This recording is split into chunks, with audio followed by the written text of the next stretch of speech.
So one last thing for section 6.1 is just a quick little look at reading graphs and tables. This is sort of, real numbers out in the world, right? How do numbers sometimes, or how are they sometimes visualized? This is sort of some statistics-ish kind of thing, this sort of visualizing numbers.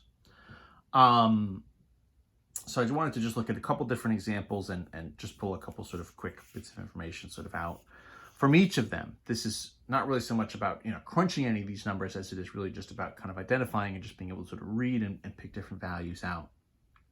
So I just pulled a couple sort of graphs, essentially straight from the book. So this first one is sort of top grossing movies. And so what's happening here is we get this sort of graph that essentially has two different number lines. So along the bottom, there's a number line 2005, 2006, 2007, 2008, 2009. It's representing the year. So this is the year that each of these different movies was released. On the left, we sort of have kind of like crossed with this. This is box office receipts. This is in millions of dollars. So a couple different things happening here are sort of all at once. So the numbers here are, 300, 400, 500, 600, 700, 800. What that represents is, $600 million. So rather than actually write out, all 9 digits of 600 million, what they're doing is they're saying, okay, so these are the box office receipts, these are the numbers, but these represent dollars and they represent millions of dollars. So we're using a shorthand here, so we're not sort of having all these really, really big numbers here on the left, sort of taking up all this space and sort of kind of taking all of our attention to a certain extent. Now, what's actually on here? Well, so what's labeled here is sort of individually whatever the sort of top grossing movie from that year was. So these are, obviously from a number of years ago, Star Wars Episode 3, a Pirates of the Caribbean movie.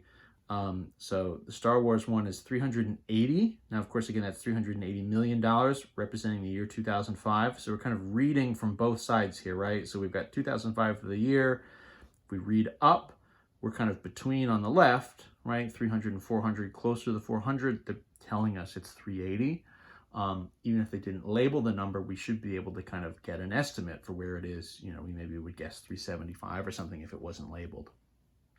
The next year, right, moving to the right, we move to the next year.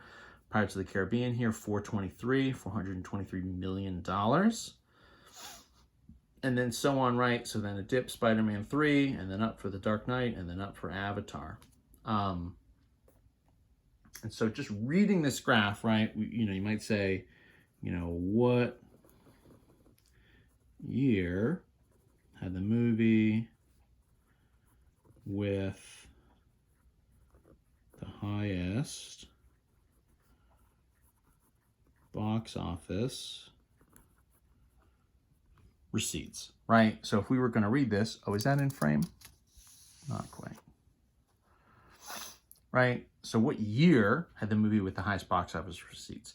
So what we're looking for now is we're looking for the highest point on this graph. So our highest point is going to be the 724 for Avatar, and then we're sort of tracing that down to the year. And for us, that'll be 2009, right? So reading the graph and then reading down to the year. We could ask, what was the second lowest grossing movie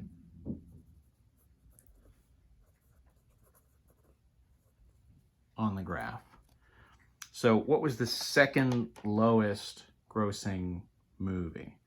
So now we're saying, okay, so the lowest is the 337 is Spider-Man. The second lowest would be this 380, which is Star Wars Episode 3.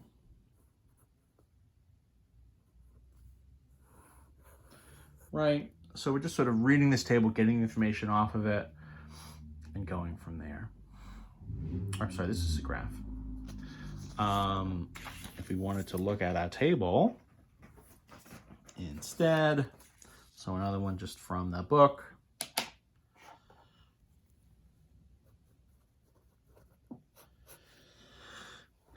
So in this case, right, the following table shows the cost in dollars. In frame, yep.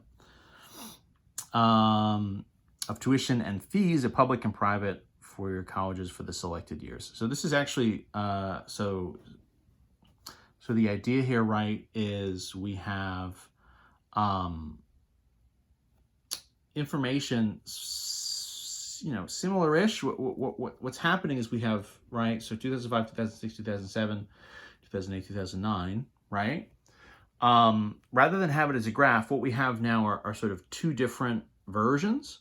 So we have a public and a private version of these numbers. So this is tuition and fees at these different four-year colleges.